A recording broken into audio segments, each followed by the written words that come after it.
All right then. Done my time. Angle relationships in circles. Angle relationships in circles. Okay.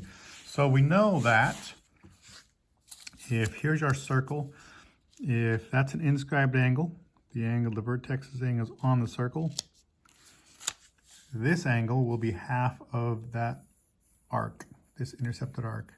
If that's 100 degrees, that's 50. If that is 160 degrees, that inscribed angle will be 80.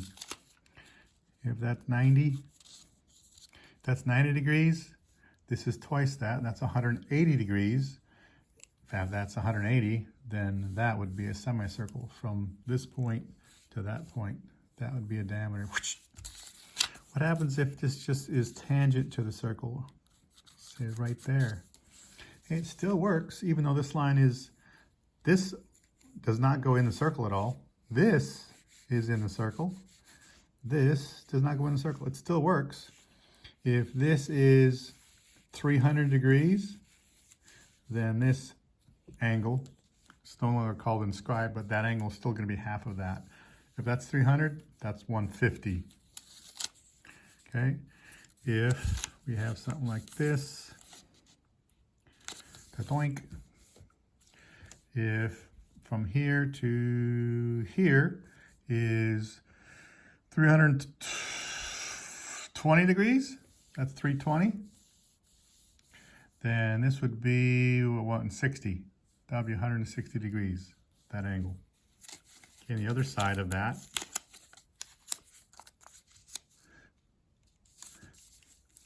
if that was 320, that makes this 40. This arc is 40 degrees. That makes this angle right here, that would make that 20 degrees. So it still works. Okay.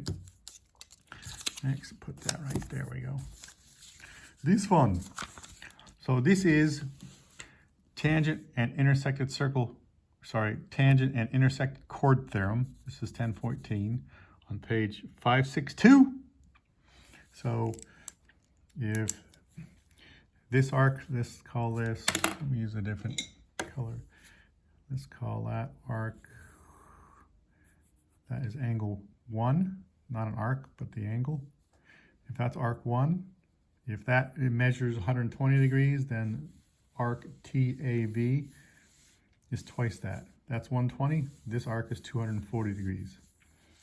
If this angle, I'm talking, when I say angle, I'm talking about that right there and that right there, that angle. If that angle is 100 degrees, then arc VA, is that a T would be 200 degrees. What about on this side? Angle 2 from here to here. If angle 2 is 70 degrees, then arc TV is twice that, which would be 140. If angle 2, when I say angle 2, I mean this angle here. Whoops. I'm talking about that angle right there.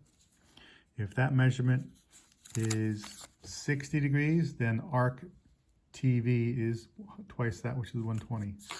Okay. Next we have angles inside the circle. So these two lines, oh, here we go, 2 lines that cross inside the circle, and this on page 563, angles inside the circle theorem. So if you have these 2 lines that intersect inside the circle, that means this angle right there is going to be equal to the large arc plus the small arc divided by 2, and that's going to be equal to this angle. This right here is refers over here. That's not what we're talking about. Remember, this point right here is not the center of the circle. It doesn't have to be. Doesn't matter if that's a center or not. Completely, the center would be right about there. That's not the center. It'll still work. It's the large arc, 58, plus the small arc divided by 2. So 58 plus 30, 60, 90, 88. 88 divided by 2 is 44, so that's 44 degrees. So angle PNQ from P to N to Q, from P to N to Q, that's this angle here. From P to N to Q, that angle is 44. So it's 44 degrees. What's the measure of angle QNR from Q to N to R, that angle?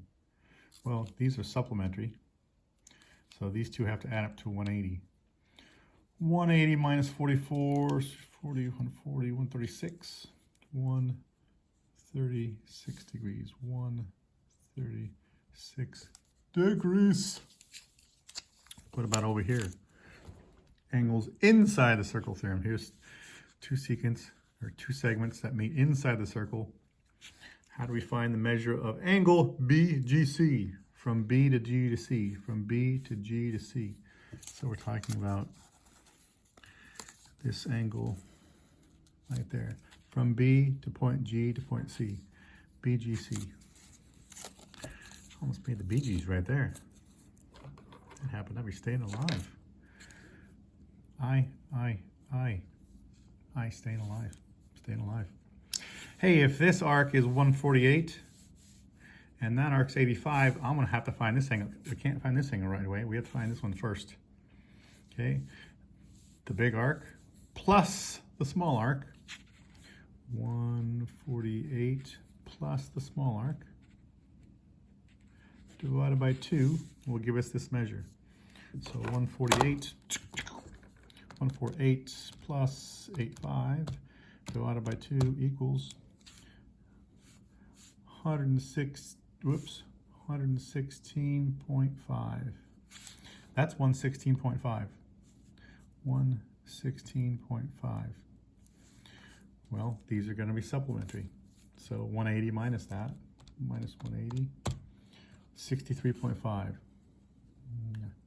63.5 degrees.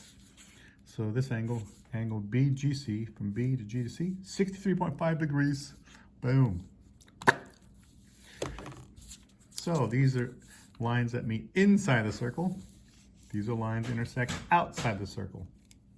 If you want, you can continue and do this if you want, but these lines, it doesn't matter.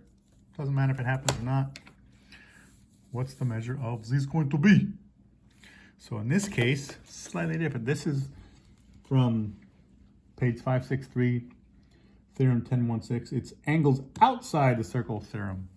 Angles outside. Here's two lines. They meet outside the circle. Those two lines meet inside. These two lines meet outside. And these two lines meet on the circle. So here's where they meet on the circle. Here's where they meet inside. And here's where they meet outside. So in this case, it's slightly different. It's the large arc minus the small arc divided by 2 equals x, equals that angle. The large arc, 141, minus the smaller arc divided by 2 will be equal to that angle, x. Solve for x. 141 minus 64 divided by 2, 38.5. So that angle is x equals 38.5 degrees. What about over here?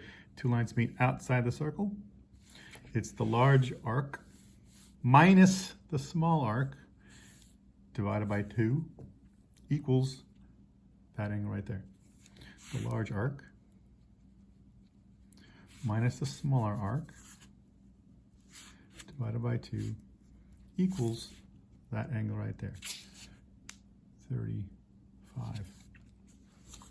By the way, in the book, it's described as, oh, by the way, these have to be, doesn't matter if these are tangent or not. Okay, this is tangent, that's a secant, that's a secant, that's tangent. Doesn't matter if they're both tangent, if they're both secants, or one's a secant, one's a tangent. Doesn't matter. Okay. Yeah. This is theorem 10.16, angles outside the circle theorem. Oh, we still have to do this. So how do you solve? The variable is W.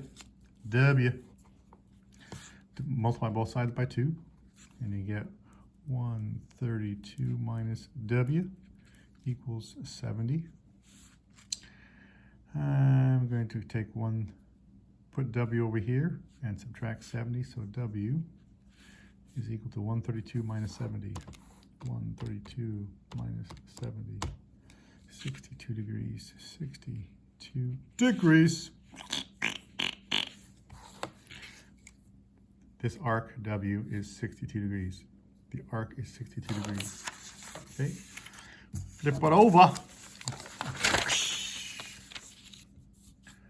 We're going, there we go right there. Next one, here we have, so here's two, they meet outside, these are both secants.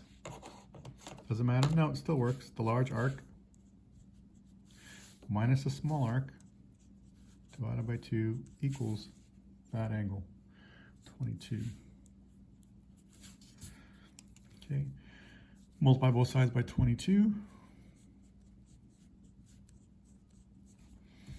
I'm going to add x to both sides and subtract 44 on both sides. So 87 minus 44 equals 43 degrees. 43 degrees. X, this small, is 43 degrees. What about this thing? Same thing. These are both secant, doesn't matter. It's the large arc minus the small arc divided by 2 equals that. So x plus 80 minus this divided by 2 equals this divided by 2. Now, I just made a mistake, and I hope you don't do this because it's common to do this. It's the large arc, that's the large arc, minus a small arc. There's a boo-boo right there. You have to have those parentheses. Okay, if you don't, you're gonna make a boo-boo. Okay, don't slap the pig if you don't want to hear it squeal. Thanks, Jimmy Fallon. You have to have those parentheses. Okay, so x, the variable is x. We have one equation, we can solve this. Multiply both sides by 2. Those just cancel. And on this side, the equation x minus x, that's cancel. 80 minus 14, 70, 66. On the right side, we have x. Done. X equals 66 degrees. Bada bing, bada bang, bada boom. And, whoops. The next one, in this case, the book calls it something, but yeah, whatever. In this case, AD is tangent and AB are tangent. So line AD and line AB are tangent. Hey, if these are tangent, then the radius drawn to the point of tangent, by the way, if these are tangent, these two angles will be supplementary. It's basically what the book is trying to say. These are going to be supplementary. Okay, 140 plus that. It's supplemented because this is a radius drawn to the point of tangency. That makes that 90. That was also going to be 90. That's point of tangency, point of tangency. So if those are both 90, so 360 minus 90 is 180. So these two have to be supplementary. They have to add up to 180. As long as that's the center, keep that in mind, that has to be the center, then these will be supplementary. So 180 minus 140 is 40. That has to be 40 degrees. X equals 40 degrees. Boom, boom, boom, boom. Here's your center. FH and FK are tangent to circle G. Hey, oh, dang it. These are not going to be supplementary. But we can say if we did this, that's your center. If we went, if that's 42, these are going to be supplementary. So 180 minus 42, 138. This is going to be 138 degrees. How does that help us? Well, that is a central angle. Central angle, which makes this arc 138 degrees. If that's 138, this is an inscribed angle. This inscribed angle will be half of that arc. Well, what's half of 138? 70, 60, 69. 180 minus 42 equals 8 divided by 2 equals 69 degrees. W equals 69 degrees. Degrees. And we're done. Ooh, that was a 15 minutes, almost 16. Okay. Hasta la bye-byes.